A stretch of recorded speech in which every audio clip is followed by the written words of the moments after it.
প্রিয় সন্তানেরা, যখন অনেকের হৃদয়ে অন্ধকার ও অস্থিরতা বিরাজ করছে, তখন তোমরা প্রার্থনা হইও এবং আমার ভালোবাসাপূর্ণ প্রসারিত হাত হয়ে কাজ করো।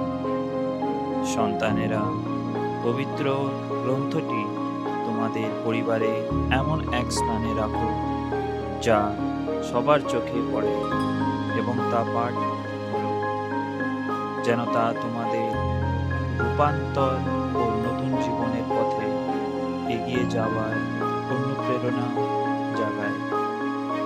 কারণ শয়তান অত্যন্ত শক্তিশালী এবং সে মানুষের হৃদয়কে প্রলোভনে ফেলে বিপদে নিয়ে যায়।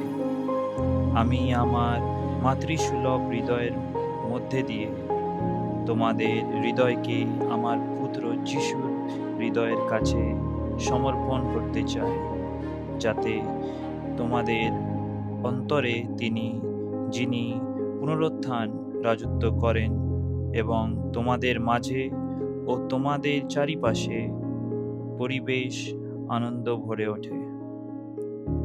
আমার আহ্বানে সাড়া দেওয়ার জন্য তোমাদের ধন্যবাদ।